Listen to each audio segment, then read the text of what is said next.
उत्तराखंड के घने जंगलों और ऊंची ऊंची पहाड़ियों के बीच स्थित थी काली पहाड़ी।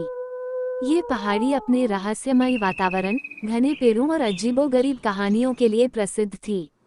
गांव के बुजुर्गों का कहना था कि जो भी इसकी चोटी तक पहुंचता, वह कभी लौटकर नहीं आता। गांव में एक युवक था, अर्जुन, जिसे बचपन से ही रोमांचक यात्राएं करने का शौक था। वह अक्सर अपने दादा से काली पहाड़ी की कहानियां सुनता और सोचता कि आखिर वहां ऐसा क्या है जो लोगों को वापस नहीं आने देता। अर्जुन ने निश्चय किया कि वह इस पहाड़ी की चोटी तक जाएगा और इस रहस्य से पर्दा उठाएगा। एक सुबह, जब सूर्य की पहली किरणें पर्वतों पर पड़ रही थीं, अर्जुन ने अपनी यात्रा शुरू की। उसके पास एक छोटी सी गठरी थी जिसमें कुछ रोटियां, एक पानी की बोतल, एक टॉर्च और एक रस्सी थी। गांव के लोग उसे रोकने आए, लेकिन वह अपनी जिद पर अड़ा रहा। उसने कहा, अगर मैं लौटकर नहीं आया तो समझ लेना कि कुछ न कुछ रहस्य जरूर है। पहाड़ी के पहले हिस्से में रास्ता घने जंगलों से होकर गुजरता था। यहाँ कई खतरनाक जंगली जानवर रहते थे। अर्जुन ने अपनी हर कदम सोच समझ कर रखा। जब वह जंगल के बीच पहुंचा, तो उसे अजीब सी आवाजें सुनाई देने लगीं, जैसे कोई उसके पीछे पीछे चल रहा हो।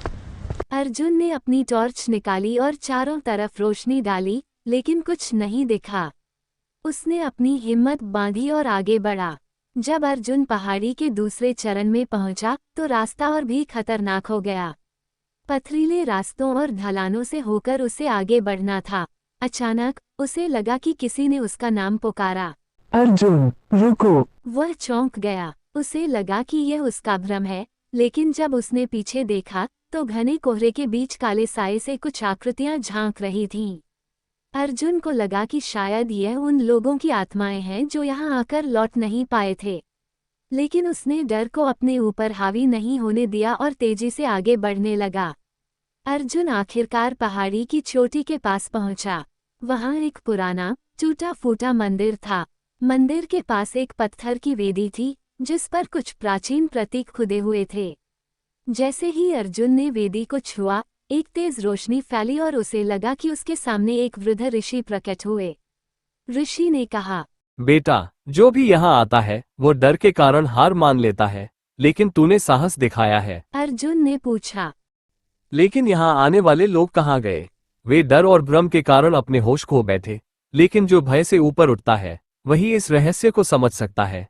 इसके बाद ऋषि ने अर्जुन को एक ताम्रपत्र दिया और कहा, इसमें ज्ञान की बातें लिखी है। इसे अपने गांव ले जा और लोगों को बताना कि डर सिर्फ मन का एक भ्रम है। अर्जुन गांव लौटा और सबको पूरी कहानी सुनाई। वह ताम्रपत्र पढ़कर गांव वालों को समझाने लगा कि डर हमें आगे बढ़ने से रोकता है, लेकिन जो अपने भय पर विजय पा लेता है, वही जीवन में सफल होता है। धीरे धीरे गांव के लोग भी पहाड़ी की यात्रा करने लगे और यह स्थान एक साधना और शक्ति केंद्र बन गया। काली पहाड़ी की चोटी केवल एक डरावनी जगह नहीं थी, बल्कि यह एक मानसिक परीक्षा थी। अर्जुन ने अपनी हिम्मत और समझदारी से इस रहस्य को सुलझाया और गांव के लोगों को डर से मुक्त किया। ये कहानी हमें सिखाती है कि भय केवल हमारे मन की उपज है, और जो इसका सामना करता है, वही सच्ची सफलता प्राप्त करता है।